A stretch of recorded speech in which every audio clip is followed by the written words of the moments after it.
Industri BPR berperan sebagai lembaga intermediasi keuangan yang melayani seluruh masyarakat hingga ke pelosok daerah di wilayah operasionalnya.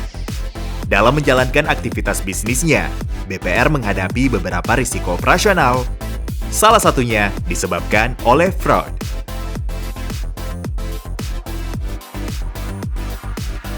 Adanya pemberitaan negatif akibat kejadian fraud di BPR ditengarai dapat menurunkan kepercayaan masyarakat dan akan mengganggu eksistensi industri BPR di Indonesia. Menyadari potensi kejadian fraud dengan layanan konvensional ataupun digital di BPR, OJK telah melakukan langkah mitigasi kejadian fraud, mulai dari penerbitan regulasi, serta bersinergi dengan berbagai stakeholders terkait. Untuk pengendalian risiko fraud secara optimal, dibutuhkan upaya yang berkesinambungan dari semua pihak. Oleh sebab itu, sejalan dengan implementasi Pilar 1, Roadmap Pengembangan Industri BPR dan BPRS 2021-2025, terkait peningkatan daya saing melalui penguatan tata kelola dan manajemen risiko. OJK menerbitkan buku panduan strategi anti-fraud bagi industri BPR atau SAF BPR, yang bertujuan untuk meningkatkan kesadaran anti-fraud bagi seluruh insan dan stakeholders BPR, serta sebagai pedoman pengendalian fraud di BPR. Fraud adalah tindakan penyimpangan atau pembiaran yang sengaja dilakukan untuk mengelabui, menipu, atau memanipulasi BPR, nasabah, atau pihak lain yang terjadi di lingkungan BPR dan atau menggunakan sarana BPR sehingga mengakibatkan BPR, nasabah, atau pihak lain menderita kerugian dan atau pelaku fraud memperoleh keuntungan keuangan baik secara langsung maupun tidak langsung.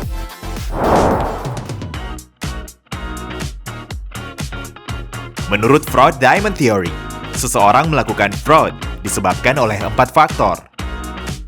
Pertama, tekanan atau motif, seperti tuntutan gaya hidup atau kebutuhan mendesak. Kedua, terbukanya kesempatan melakukan fraud, seperti belum optimalnya pengendalian internal di BPR. Ketiga, rasionalisasi atau pembenaran untuk melakukan fraud. Dan keempat, kemampuan dan kecerdasan seseorang untuk melakukan fraud. Toleransi atas kejadian fraud yang kecil dapat menjadi cikal bakal toleransi fraud yang lebih besar dan berdampak lebih luas.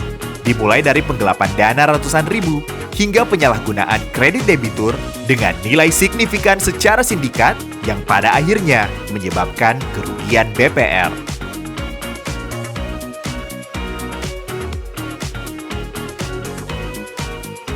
Dengan lebarnya disparitas skala usaha BPR, maka strategi anti-fraud dapat diterapkan secara bergradasi, yaitu strategi bagi BPR berskala kecil atau belum memiliki SAF melalui penerapan prinsip dasar, dan strategi bagi BPR berskala besar atau telah memiliki SAF melalui penerapan prinsip lanjutan. SAF bagi industri BPR merupakan bagian tak terpisahkan dari manajemen risiko yang terkait dengan pengawasan direksi dan dewan komisaris. Kebijakan dan prosedur melalui pembentukan fungsi atau unit penanganan fraud, serta sistem pengendalian internal. Penerapan SAF bagi industri BPR terdiri dari 4 pilar. Pilar pertama, pencegahan. Merupakan tindakan utama untuk mencegah terjadinya fraud di BPR.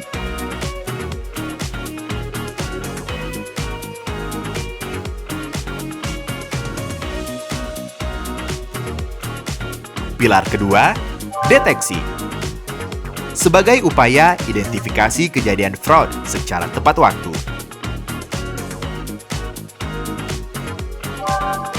Pilar ketiga, investigasi, pelaporan, dan sanksi.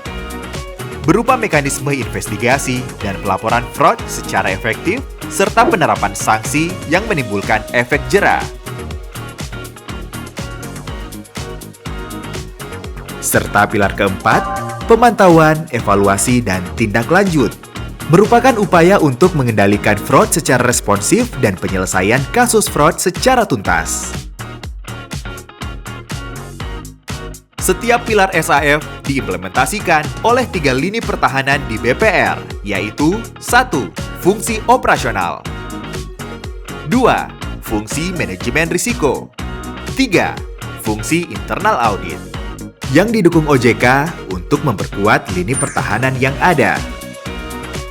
Selain OJK dan industri BPR, pengenalan dan kesadaran anti-fraud juga perlu diterapkan oleh nasabah BPR sehingga dapat terwujud industri BPR yang resilient, berkelanjutan, dan bebas fraud.